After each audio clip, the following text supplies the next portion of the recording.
Fall of an Empire. The 2026-2030 timeline. 2026, the year of the Great Wall.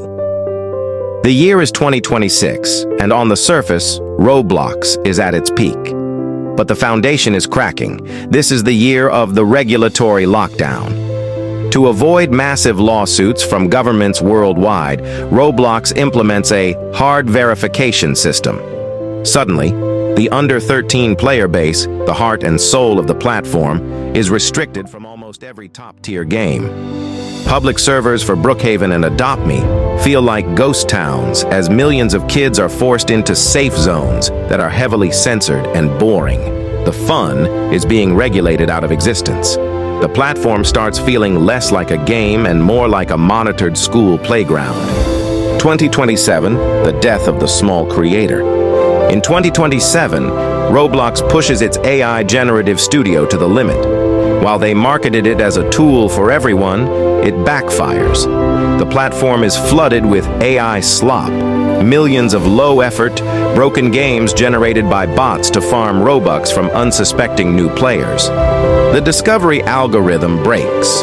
Real developers, the ones who spent years hand-coding masterpieces, find their games buried under 10,000 AI-generated clones of Obby, but you're a ball. This causes the great developer migration. Top studios realize they can make more money on Fortnite creative or independent engines like Unreal. When the creators leave, the players follow. 2028, the Avatar Identity Crisis. 2028 marks the R6 extinction. In a desperate attempt to attract older Gen Alpha and Gen Z users, Roblox officially stops supporting the classic blocky avatars. They force everyone into dynamic humans, realistic, uncanny models that look more like The Sims than Roblox. The iconic noob and bacon hair are deleted from the default library and turned into premium legacy skins that cost 5,000 Robux each. The community is outraged. A massive boycott Roblox movement trends on social media for months.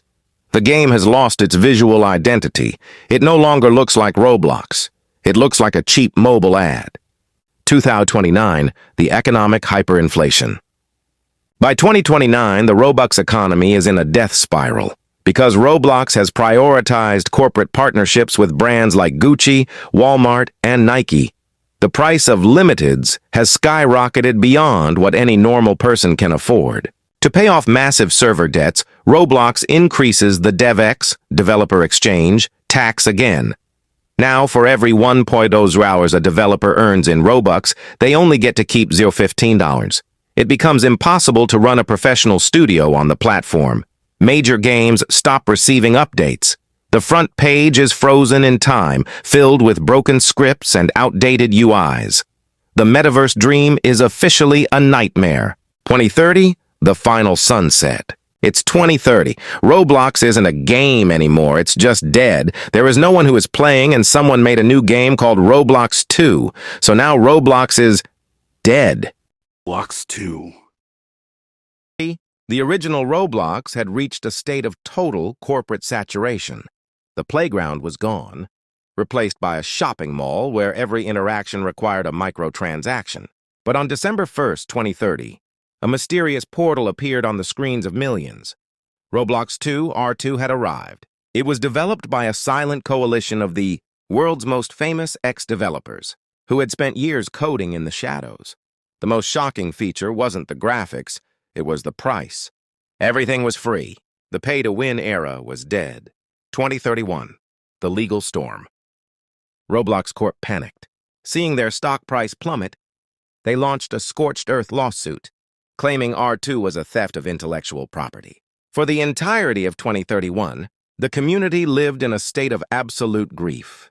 Social media was a digital graveyard. Millions of players posted final goodbye videos, convinced that the corporate lawyers would win. Every major creator, from builders to scripters, was silent. It felt like the light of the community was being snuffed out by a billion-dollar gavel. There was no hope. 2032, the gavel of freedom. In 2032, the unthinkable happened. The Supreme Court of the Metaverse ruled in favor of R2, declaring that a digital aesthetic cannot be owned by a single company. The victory was the spark for the Great Migration. It wasn't just a move. It was an exodus. Creekcraft hosted a 24-hour departure stream, where he and millions of others walked away from their old accounts forever. The top-tier creators, the minds behind Blox Fruits, Adopt Me, and Royale High all moved to R2 in a single weekend. They didn't just bring their games. They brought the entire audience. 2033, the Ghost Town reality. By 2033, the original Roblox servers were chillingly quiet. You could join a 100-player, lobby in Brookhaven, and find yourself completely alone, standing in a world of unrendered textures and broken scripts. The corporation could no longer afford the electricity to keep the servers running. Meanwhile, R2 flourished. The physics were groundbreaking. Fires behaved like real flames, and water had actual weight. The most loved feature was the freedom of form. While R2 offered hyper-realistic, movie-quality human avatars, they never forced them. If you wanted to stay as a classic 2006 blocky noob, you could, but with modern animations that made you look like a cinematic hero. 2034, the new digital utopia. The year 2034 saw the final collapse of the old empire. Roblox Corp filed for bankruptcy, and their domain was sold for scraps. R2 was now the undisputed home of the internet. Because every item, skin, and tool was free, the caste system of gaming was destroyed. A player who had never spent a dime had officially just made something Roblox couldn't even achieve with millions of dollars.